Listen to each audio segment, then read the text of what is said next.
Good morning Himachal. चलिए नजर डालते हैं हिमाचल की प्रमुख खबरों पर। This morning bulletin is brought to you by Abhilashi university Chailchowk Mandi. Himachal में सैलानियों की ऐसे होगी खातिरदारी, golf course, open theatre, watch tower, club, restaurant, सब कुछ। 2 किलो के लिफाफे में समेट के रख दी मेरी बेटी, ज्योति के दुखियारे माँ बाप की अब किससे फरियाद। यहाँ सख्त हिदायत, मास्क पहनकर ही आए पर्यटक। लगातार बारिश ने कुल्लू शहर का ये हाल कर दिया। खिलाड़ियों की मौज, क्या आपको भी मिली किट और मैट। और अब खबरें विस्तार से।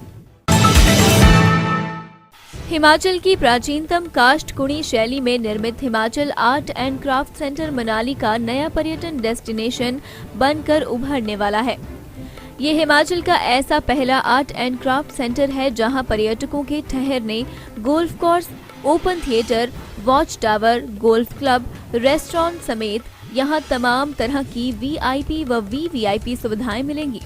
एशियन डेवलपमेंट बैंक के सहयोग से लगभग 45 करोड़ रुपए खर्च कर इसका निर्माण किया गया है। जल्द इसका उद्घाटन होने की उम्मीद है।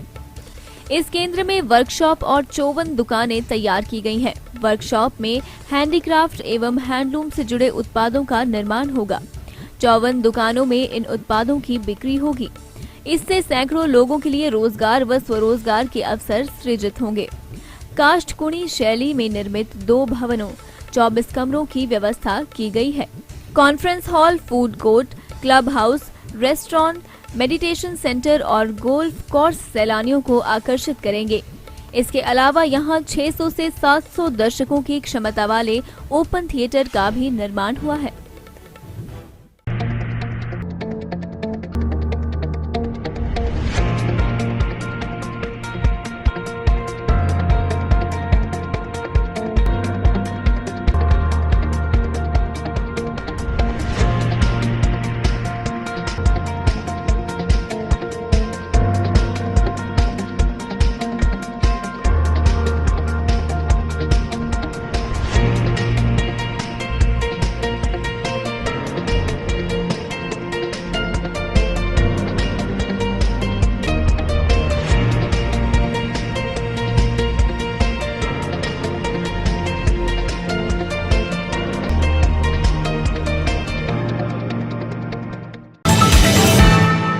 दो किलो के लिफाफे में मेरी बेटी को समेट के रख दिया।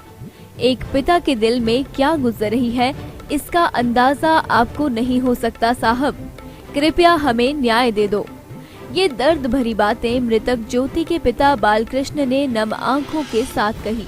विधायक के साथ ज्योति के घर नकेहड़ गई पुलिस के सामने पूरा गांव न्याय की मांग कर रहा था। सुनिए इस दौरान ज्योति के माता पिता और ग्रामीणों ने क्या कुछ कहा। पुलिस के मतलब जो कर्मचारी है, मैं चाहता हूँ कि इनसे बस से बाहर है, किसी और एजेंसी से मेरी बेटी का केस सौंप दी जाए। सीबीआई हो, जो भी एजेंसी हो। मैं जयराम सरकार से, जयराम मुख्यमंत्री से अपील करता हूँ। इस प्रशासन जो भी है बैठे, एसपी से लेकर नीचे तक सारे मिले जुले बंदे हैं, एक ही थैली के चट्टे बट्टे हैं। ये भंडारी खानदान जो है, इनकी पुलिस प्रशासन में ऊपर बड़े बड़े पीएसओ, बड़े बड़े ऊंचे ऊंचे रैंक के बैठे हैं। इन्होंने मेरी बेटी आज 2 किलो के लिफाफे में भेज दी। इन्होंने आज अपने लड़के को बचाना, इन्होंने मेरी बेटी के बारे में थोड़ा सोचना है। कोरोना महामारी की रोकथाम के लिए आम मजदूरों, जनमानस, बच्चों व दुकानदारों को कोविड नियमों के बारे में जागरूक किया जा रहा है। ये जानकारी उपायुक्त सोलन कृतिका कुलहरी ने दी। उन्होंने बताया कि सोलन में आम जनता तथा पर्यटकों को मास्क पहनने और कोविड प्रोटोकॉल की अनुपालना सुनिश्चित करने के संबंध में समय समय पर प्रशासन द्वारा जागरूक किया जाता है। उन्होंने कहा कि वैक्सीन लगाने के बाद भी कोविड प्रोटोकॉल का पालन करें। उन्होंने आग्रह किया कि कोरोना वायरस से बचाव के लिए सार्वजनिक स्थानों पर मास्क पहन कर रखें, आवश्यक सोशल डिस्टेंसिंग नियम का पालन करें।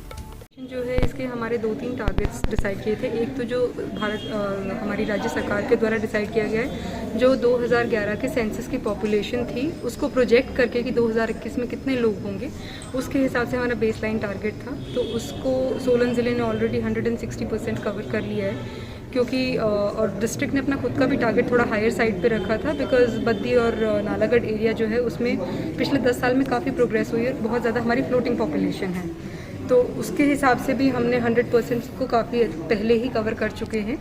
इनफैक्ट अभी भी ऐसा नहीं है कि बिल्कुल भी कोई फर्स्ट वैक्सीन डोज के लिए बचा नहीं होगा।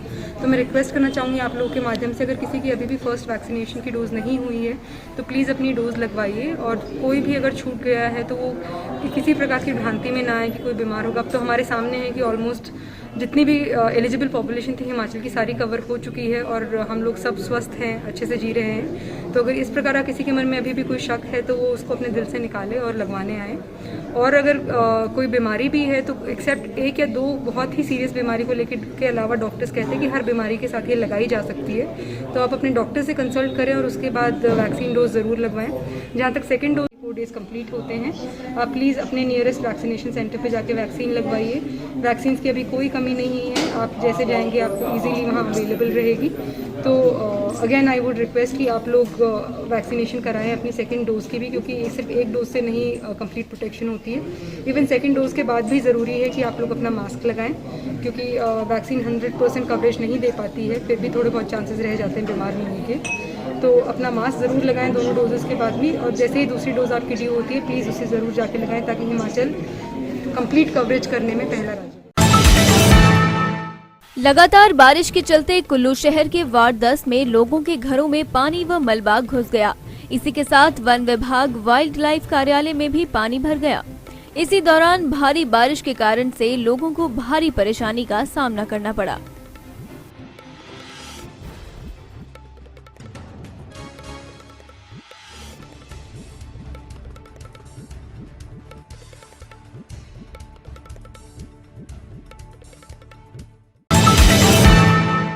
हिमाचल प्रदेश छठे राज्य वित्त आयोग के अध्यक्ष सतपाल सिंह सत्ती ने नगर परिषद संतोषगढ़ के राजकीय वरिष्ठ बाल माध्यमिक विद्यालय में खिलाड़ियों को 3.5 लाख रुपए की लागत के कुश्ती के मैच प्रदान किए।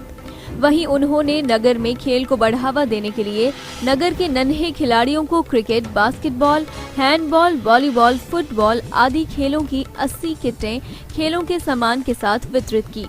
उन्होंने कहा कि नगर के बाल विद्यालय में खिलाड़ियों की सुविधा के लिए करीब 1.5 करोड़ की लागत से स्टेडियम का निर्माण करवाया जाएगा। इसका एस्टीमेट तैयार करके सरकार को भेजा गया है। जल्द ही नगर के गर्ल्स स्कूल में भी खिलाड़ियों को कबड्डी के मैच प्रदान किए जाएंगे। Government senior secondary school boys Santoshgarh के अंदर आज रेसलिंग के मैच दिए गए हैं। ये मैच लगभग 3,50,000 रुपये के हैं। हिमाचल प्रदेश सरकार के माध्यम से खेलों को बढ़ावा देने के लिए स्वर्ण जयंती वर्ष के उपलक्ष्य में अलग अलग स्थानों के ऊपर जहां जो गेम्स बच्चे खेलते हैं उनके लिए मैट और किट्स वगैरह उपलब्ध करवाई जा रही हैं। आज यहाँ पर लगभग 100 बच्चों को अलग अलग गेम की, हॉकी, इसकी क्रिकेट की, उसके साथ बास्केटबॉल, वॉलीबॉल, हैंडबॉल और उसके साथ साथ फुटबॉल, इन सब लोगों को किट भी दी गई है और उनका अन्य नेट भी दिए गए हैं। विकेट्स वगैरह, पैड वगैरह, बैट वगैरह ये सारी चीज़ें दी गई हैं। और लगभग 3.5 लाख रुपए का ये रेसलिंग का हमारा जहां मैट भी दिया गया है। कुछ आने वाले दिनों में गर्ल्स स्कूल संतोषगढ़ के अंदर हम लोग बच्चियों के लिए भी कबड्डी का जो मैट है वो हम लोग आने वाले दिनों में देंगे, ताकि खेलों को बढ़ावा दिया जा सके। और इस शहर का जो ग्राउंड है इस स्कूल का, वो स्कूल के ग्राउंड का भी एस्टीमेट बन रहा है, लगभग 1.5 करोड़ रुपए का बना है और हम उसका स्टेडियम के लिए निर्माण कर रहे हैं। और हम लोग चाहते हैं जहाँ पर जो बिल्डिंग है इस बिल्डिंग का भी जीर्णोद्धार किया जाए। बहुत पुराना स्कूल है, बीच वाली जो पुरानी बिल्डिंग है बहुत ही ओल्ड हो चुकी है, इसको हटा करके एक बढ़िया उन्ना HD स्कूल +2 स्कूल बॉयज़ की जैसे बिल्डिंग हम 8 करोड़ 44 लाख रुपए से बना रहे हैं, ऐसी एक बड़ी बिल्डिंग यहाँ पर भी बनाएंगे, ताकि जो बाकी कमरे हैं उनको हटा करके इस कैंपस के अंदर को भी खोला जाए और उसके साथ साथ एक आधुनिक बिल्डिंग भवन बॉय स्कूल की जहाँ पर बनाई जाए।